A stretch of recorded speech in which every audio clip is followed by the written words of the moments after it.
Corona को लेकर स्वास्थ्य मंत्रालय भी जोर शोर से कोशिशें कर रहा है। पहले आप डॉक्टर हर्षवर्धन को लगातार देख रहे थे, अब अखिलेश, मुझे लगता है कि केंद्रीय स्वास्थ्य मंत्री भी सामने आ गए।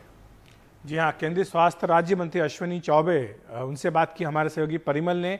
ये समझने की कोशिश की कि क्या तैयारी है, अभी क्या स्थिति है और आगे किस तरह की चुनौतियां हैं। सर, कोरोना को लेकर चिंता और चुनौती किस तरीके से डील करने की बात है और कितनी चिंता और कितनी चुनौती? कोरोना के कारण हम सभी लोग वैश्विक स्तर पर ये महामारी सबको तबाह किए हुए हैं, लेकिन यह भी हम बताना चाहेंगे कि कोरोना से डरने की कोई आवश्यकता नहीं है, इससे पैनिक होने की कोई आवश्यकता नहीं है। आप संख्या बढ़ रही है, उससे बहुत ज़्यादा घबराने की आवश्यकता नहीं है।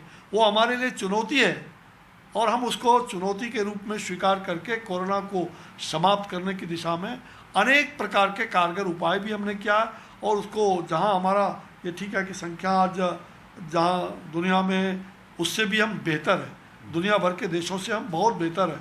आज ये ठीक है कि 10वां 11वां स्थान पर आज हमारा पहुंच गया है। जनसंख्या 1 लाख लगभग 65,000 के करीब हम हैं, उससे बढ़े हैं। लेकिन उसका दूसरा जो अच्छाई है उसको भी आपको समझना होगा, देशवासियों को ध्यान देने की आवश्यकता है कि आज लगभग 42.8% लोग जो है, यानी 42.30% से भी ज़्यादा 43% लोग रिकवरी हो रहे हैं, ठीक होके घर जा रहे हैं। ये हमारा राष्ट्रीय औसत है। उसी प्रकार से जो डबलिंग रेट है, जहाँ हम 5 दिन में डबल होता था कोरोना मरीज, आज 5 दिन से बढ़ते बढ़ते 7 दिन 8 दिन, आज 14.7 दिनों का जो आंकड़ा लिया गया है, 14.1 दिन में डबलिंग हो रहा है। तो ये सब हमारे लिए अच्छी बात है। जहाँ आज भी लगभग 319 हमारे जो है ग्रीन जोन एरिया है, डिस्ट्रिक्ट्स है।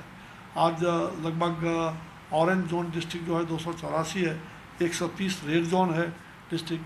और हमारा राज्य सरकार बेहतर काम केंद्र सरकार के सहयोग से जो भी हो सकता है, सभी राज्यों को हम लोगों ने धीरे धीरे अपना एडवाइजरी जारी करके वो भी अपनी एडवाइजरी निकालते हैं और सम्यक रूप से आपस में तालमेल करके, और जो भी सहयोग हो सकता है, हमारी टीम, सेंट्रल टीम हमें भेजना होता है वो भी हम भेजते रहे हैं, आगे कर रहे हैं। तो हर सरकार अच्छा काम कर रही है राज्यों की, और हम इसको कोविड को हराने के लिए लगे हुए। जो स्वतंत्र होना चाहिए राज्यों को, कुछ चीज़ों के लिए हम लोगों ने कहा कि आप स्वतंत्र रूप से वो करें। जहां आपको लगता है कि वो कंटेनमेंट एरिया है, तो राज्यों की जिम्मेदारी बढ़ेगी। निश्चित रूप से कंटेनमेंट एरिया जो है, वहाँ किसी भी हालत में कोई प्रतिष्ठान, कोई इस प्रकार का दुकान इत्यादि वहाँ पर ना रहे। ये राज्य सरकार स्वयं भी पालन कर रही है, करवा रही है। पीक कब तक उम्मीद? सर, पीक को लेकर बड़ी चिंता हो रही है, बड़ी चर्चा भी हो रही है। नहीं, चर्चा हो रही है, आप ठीक कह रहे हैं कि संख्या बढ़ रही है। तो मैंने बताया, संख्या बढ़ रही है तो संख्या का केवल बढ़ने का मत जाइए, आप यह भी देखिए कि हमने तैयारी भी किस तरह किया। भगवान न करे वो बुरी स्थिति ना आए देश में, लेकिन हम लोगों ने राज्य सरकारों के सहयोग से सभी राज्यों के जोड़ करके आज हम ये कह सकते हैं कि आइसोलेशन बेड जो है, 3.5 लाख से भी ज़्यादा आइसोलेशन बेड हमने, जिसमें कुछ हज़ारों में वेंटिलेटर की भी सुविधा है, आईसीयू की सुविधा है ऐसे।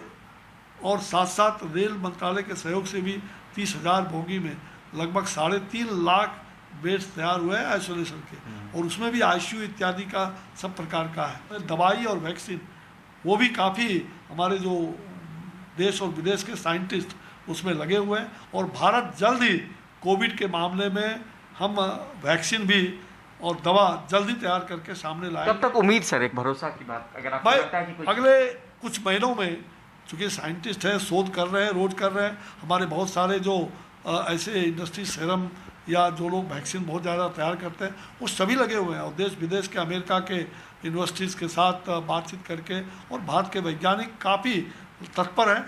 हो सकता है कि वो अगले 3 महीना लगे, 4 महीना लगे, 6 महीना लगे, लेकिन जल्द ही वो कोविड का जो वैक्सीन है और दवा सामने आएगा।